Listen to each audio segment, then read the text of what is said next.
Welcome to Mahesh agri developer. తమ్ముడిని చూశారు కదా. ఈ వీడియోలో రైతు భరోసా అదే రైతు బంధు డబ్బులు మన అకౌంట్లోకి ఎప్పుడు పడుతున్నాయో తెలుసుకుందాం. ఈరోజు పొద్దున్నే రైతు భరోసా గురించి న్యూస్లో వచ్చింది. సో ఈ వీడియోలో రైతు భరోసా గురించి తెలుసుకుందాం. సో దానికంటే ముందు మీకు ఒక రిక్వెస్ట్, ఇలాంటి మరిన్ని వ్యవసాయ సంబంధిత అప్డేట్స్ కోసం ఈ ఛానల్ని సబ్స్క్రైబ్ చేసుకోండి. నచ్చితే ఒక లైక్ కొట్టండి. ఇప్పుడు ఈ వీడియోలోకి వెళ్దాం. నేను ఇక్కడ న్యూస్ పేపర్తో ఎక్స్ప్లెయిన్ చేస్తాను, చూడండి.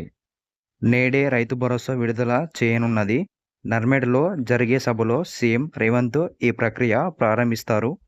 తొలి విడతలో 1 ఎకరం భూమి వరకు 6,000 చొప్పున 70 లక్షల మంది రైతుల ఖాతాల్లోకి 3,590 కోట్లు చేరనున్నాయి. అంటే మీరు ఇక్కడ ఒకటి అర్థం చేసుకోవాలి. అదేంటంటే, ఫర్ ఎగ్జాంపుల్, ఒక రైతుకు 5 ఎకరాలు పొలం ఉందనుకుందాం. ఆ 5 ఎకరాల పొలంలో 1 ఎకరానికి మాత్రమే రైతు భరోసా డబ్బులు పడతాయి. మిగిలిన ఎకరాలకు మిగిలిన 2-3 విడతలలో పడే ఛాన్స్ ఉంది. మరియు మరో 20 రోజుల తర్వాత రెండో విడతగా 2,650 కోట్లు మరియు ఏప్రిల్ నెలాఖరులోపు మూడో విడతగా నిధులు జమ కానున్నాయి. అదే ఈరోజు 22 తారీఖు నాడు రైతు బంధు పడుతుందనే వార్త వచ్చింది. కానీ ఈరోజు రైతు అకౌంట్లోకి డబ్బులు పడడం లేదు. ఈ విషయంలో మీరు ఆందోళన చెందనవసరం లేదు. ఎందుకంటే ఇవాళ ఆదివారం కావడంతో రైతుల అకౌంట్లో రేపు డబ్బులు జమ కానున్నాయి.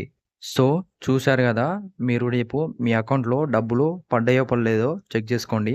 మీకు ఇంకా ఏమైనా డౌట్స్ ఉంటే నాకు కామెంట్ చేయండి. నేను ఖచ్చితంగా రిప్లై ఇస్తాను. Thank you for watching this video.